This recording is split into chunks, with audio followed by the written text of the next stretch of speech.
최근 은행권에서 강력한 대출 억제 정책을 시행하고 있습니다. 은행별 규제 사항과 실수요자 예외 조건이 다르다 보니 시장에서 큰 혼란이 발생하고 있습니다. 특히 올해 11월 입주를 앞둔 둔촌주공도 잔금 마련에 불확실성이 커지고 있습니다. 은행별 규제 사항이 확산되고 있지만 일단 무주택자는 정상적인 주담대가 가능합니다. 대출 한도와 DSR 2단계 등에 맞춰 자금 마련 계획을 준비해야 합니다. 현재 가장 큰 문제는 주담대 문턱이 높아지고 있는 유주택 세대입니다.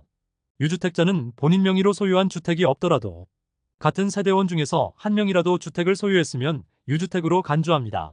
첫 번째로 1주택자는 수도권 주택을 추가로 구입할 때 하나은행과 농협만 대출이 가능하며 국민은행과 신한, 우리은행 등에서는 주담대를 받을 수 없습니다.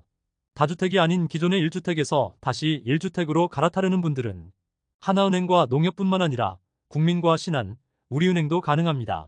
다만 기존 주택을 매도하는 조건을 충족해야만 주담대를 신청할 수 있습니다. 또 본인이 무주택이지만 갑작스럽게 주택을 상속으로 소유하게 되었거나 유주택인 부모님과 같이 살지만 결혼 이후 분가를 계획한 분들은 국민은행과 우리은행에서 예외적으로 주담대를 허용하고 있습니다. 다음으로 전세금을 받아서 잔금을 내려고 계획한 집주인들은 더 복잡합니다. 주요 시중은행들이 전세 끼고 집을 사는 갭 투자를 막기 위해서 신규 분양과 함께 소유권 이전 조건부 전세 대출을 규제하고 있습니다. 둔촌주공과 같은 신규 분양은 미등기 상태라 전세자금 대출을 받으려는 분들은 하나은행 또는 농협은행 등에서만 가능합니다. 다만 농협은행은 대출 실행일 이전까지 임대인의 분양대금 완납 확인 서류를 제출해야만 대출을 허용하고 있습니다. 국민은행과 신한은행, 우리은행은 소유권 이전을 하기 전에는 전세 대출이 불가능합니다. 임차인 보증금으로 잔금을 납부하는 갭 투자를 금지하고 있기 때문입니다. 다만 신한은행은 직장 이전과 자녀교육, 질병 등 예외 사항에 대해선 전세 대출을 내어주고 있습니다. 우리은행도 일부 예외적으로 전세 대출을 허용하고 있습니다. 직장 이전과 질병 치료, 부모님 봉양 등 실수요자 요건을 충족한 분들은 유주택자인 경우에도 전세 대출을 받을 수 있습니다. 올해 11월 입주를 앞둔 둔촌주공이 서울 강동 농협을 잔금 대출 기관으로 선정했습니다. 1만 2천 세대에 달하는 둔촌주공 집단 대출에 지역 단위 농협이 이례적으로 선정되면서 금융당국은 농협중앙회에 가계대출 리스크 관리 강화를 주문했습니다. 시장에서는 단군 이래 최대 규모에 달하는 올림픽파크 포레온 입주 여파로 은행권 대출 수요가 제2금융으로 넘어가는 풍선 효과가 본격화될 수 있다는 분석입니다. 금융당국은 2금융권 가계대출 증가 추세가 본격화되면 DSR 한도 조정 등 강도 높은 대책을 즉각 시행할 전망입니다.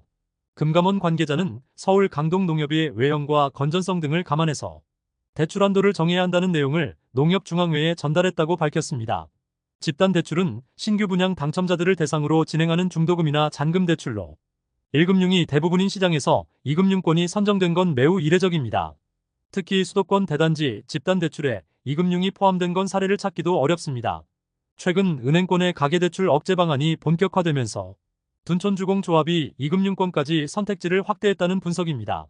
잔금대출 기관으로 선정된 서울 강동농협의 6월 기준 자산은 2조 7,820억 원으로 전국에서도 손꼽히는 규모의 단위 조합으로 알려지고 있습니다.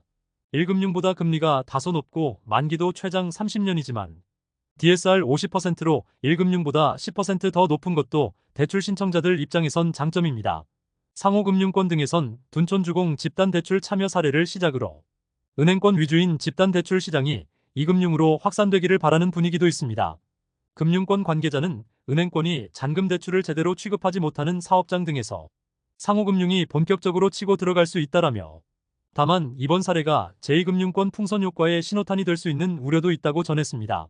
금융당국은 농협의 단위 조합들이 집단대출에 뛰어드는 움직임을 모니터링할 계획입니다. 또 상황에 따라 1금융에 비해 느슨한 2금융권 DSR 한도 조정 등이 나올 수 있습니다. 금융당국 관계자는 현재 2금융권 DSR 한도가 50%로 1금융에 비해 여유롭다며 풍선 효과가 나타나면 그에 상응하는 조치를 할 수 있도록 준비하고 있다고 밝혔습니다. 우리나라 국민들은 평균적으로 연간 소득의 2배 이상의 대출 잔액을 보유하고 있으며 특히 40대는 대출 잔액 합계가 연간 소득의 2.5배를 초과하는 심각한 수준으로 나타났습니다. 한국은행 등에 따르면 올해 1분기 국내 가계소득 대비 부채 비율이 233.9%로 집계됐습니다. 연령별로 모든 연령대의 LTI가 전분기 대비 상승했으며 특히 40대가 253.7%로 가장 높게 나타났습니다. 40대 세대주의 평균 부채는 1억 2,531만 원으로 집계됐고 부채 중에선 주택담보대출이 7,267만 원으로 가장 많았습니다. 올해 상반기 국내 4대 은행의 40대 주담대 잔액도 8조 1천억이나 증가했습니다. 조국 혁신당 의원은 내수의 주축이 되어야 할 40대가 빚의 늪에 빠졌다며 최근 5년 내 가장 심각한 수준이라고 평가했습니다. 또 LTI 증가 추세는 집값 상승과 주택담보대출 때문이라며 정부가 자산가격 안정을 위한 해법을 찾아야 한다고 했습니다. 부동산에 올인하는 한국 경제 리스크가 갈수록 커지고 있습니다. 국내 가계자산의 약 80%가 부동산에 집중되어 있고 부동산 PF 대출이 200조 원을 넘어가는 상황입니다. 부동산 시장이 무너지면 한국 경제에 퍼펙트 스톰이 발생할 수 있습니다. 통계청 등이 발표한 2023년 가계금융 복지조사에 따르면 국내 한 가구당 평균 자산이 5억 2,727만 원으로 줄었으며 가계자산 감소는 해당 통계를 작성한 2012년 이후 11년 만에 처음입니다. 금융자산이 3.8% 증가했지만 실물자산이 5.9% 감소한 영향 때문입니다. 가장 큰 문제는 가계자산 중 부동산이 4억 1,424만 원으로 전체의 78%를 초과하고 있습니다. 2021년 기준 미국의 가계자산 중 부동산 비중이 28.5%로 나타났고 일본 37%와 영국 46% 수준으로 집계되고 있습니다. 주요 선진국과 비교해봐도 80%에 육박하는 국내 상황은 굉장히 심각한 수준입니다. 전문가들은 부동산에 지나치게 편중된 가계자산의 부정적인 영향이 크다고 우려합니다. 가계의 모든 자산을 부동산에 몰빵하면서 전반적인 경기 침체와 기업의 생산성 악화 등으로 이어지고 있습니다. 한 전문가는 땅값이 상승하면 연구개발에 써야 할 돈이 임대료로 흘러간다며 기업의 생산성이 떨어지면 결국 국가 경쟁력 하락으로 이어진다고 밝혔습니다. 다만 금융당국 관계자는 부동산 불패 신화 믿음이 여전히 굳건하다며 이런 무의식이 깔린 상황에선 주담대가 자연스럽게 줄어들기 어렵다고 전했습니다.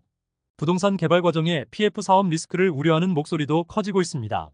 KDI는 보고서 등에서 시행사는 일반적으로 총 사업비의 3%에 불과한 자본을 투입하고 나머지 97%는 빚을 내서 PF 사업을 추진해왔다며 결과적으로 불확실성과 리스크가 너무 큰 PF 사업 방식의 근본적인 문제를 지적했습니다.